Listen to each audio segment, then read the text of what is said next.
Wala nga pasok ngayon si Mister mga kaakla. Kaya naman, ayan at gumala na naman nga kami. Kaya let's go! Ngayong araw nga ay makulimlim nga dito nga sa amin mga kaakla.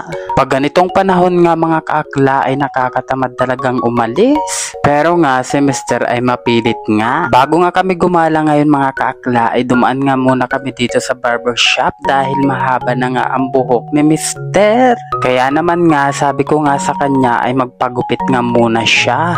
Pero iwan ko ba sa salamin nila parang gandang-ganda ako sa sarili ko dyan. O diba tingnan nyo naman, sana all maganda. Natatawa nga ako kay Mr. dyan habang nga nagpapagupit siya dahil yung gupit nga niya ay mukha tuloy siyang shibuli. Alam nyo ba yung shibuli?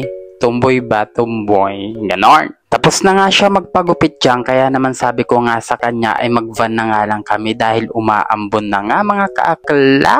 Hindi na nga ako sanay mag-commute mga kaakla dahil tagalabas ko nga ay lagi nga akong nakamotor. Pero nga ngayong araw ay magkukommute nga kami ni Mister dahil medyo masama nga ang panahon ngayon. Habang nga nasa biyahe nga kami ni Mister ay naa-amaze nga ako sa mga building na nakikita ko mga kaakla. Ngayon na nga lang ulit nga ako nakapunta nga dito sa Mall of Asia mga kaakla. Nakikita nyo ba yan? Alam nyo na kung saan yan ha? Ano, naging taga-bundok ka na? Charot lang. Pre, kailangan natin ipakita yun para naman nga ay may ma-vlog tayo for today's video mga kaakla. Ang araw na nga rin akong hindi nagbo-voice over mga kaakla dahil tinatamad na naman nga ako. Video na nga ito mga kaakla ay last year pa nga to. Ngayon ko na nga lang bino-voice over. Charot. Eme lang mga kakla. Lalakad-lagad nga kami dito ni Mister. Nagtitingin-tingin nga kami kung ano naman nga yung mabibili namin. Kaso nga, sabi ko nga sa kanya ay hindi pa nga namin kailangan ng mga ganon. Kung wari, mga damit, ganyan. Kaya nga pumunta nga kami dito sa Mall of Asia dahil manonood nga kami ng sine.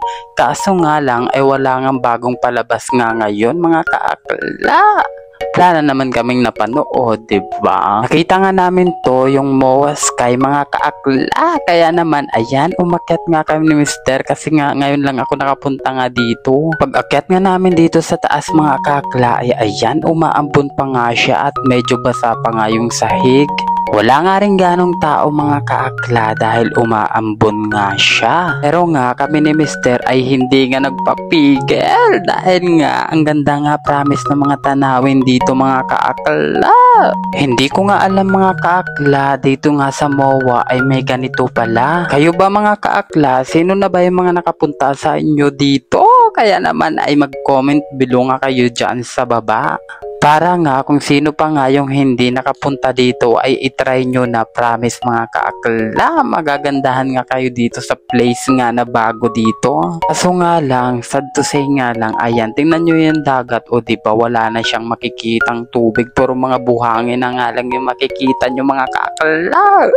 Siguro nga pag wala na nga tayo dito sa mundong ibabaw ay ayan yung pinagtatambak nila na buhangin dyan ay susunod ay puro mga building na nga rin yung magagawa nila doon. Kala ko nga mga kaakla, yun nga lang yan sa baba pero pag akyat nga namin dito ay Diyos ko ang lawak din pala dito mga kaakla. Mas maganda nga siguro dito mga kaakla pag gabi ka nga pumunta dito. Para nga marami siyang mga pailaw sa mga gilid nga yung mga dinadaanan yung mga kaakla.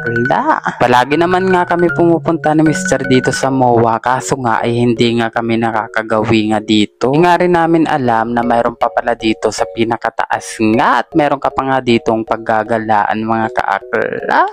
Medyo lumalakas na nga dito yung ulan mga kaakla. Buti na lang talaga at may dala nga kami ni Mister na payong. O diba hindi kami ready no? Pwede nyo nga rin dito dalhin yung mga alaga nyo ngang aso dahil mayroon nga rin sila dong part para sa mga aso. Bumaba na nga kami ni Mister dahil umaambon na nga. Pagbaba nga namin ni Mister ay ayan, nandito nga ang ating Miss Grand.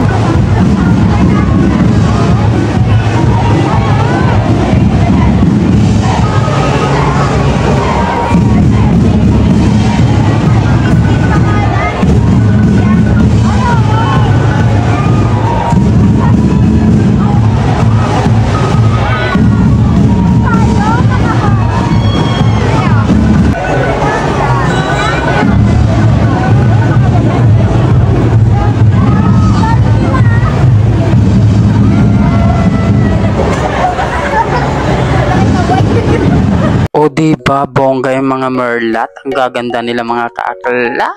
Pagkatapos nga namin manood ng parid mga kaakla, ay nagutom na nga kami ni Mister. Kaya naman, ayan, kumain na nga muna kami. Maya-maya pa nga ay umuwi na nga kami ni Mister dahil medyo nga lumalakas na nga yung ulan. Pating na nga kami dito sa amin. Kaya naman, ayan, nag-tricycle na nga lang kami papasok nga sa amin. Kaya mga kaakla, hanggang dyan na lang muna. Thank you for watching. Bye!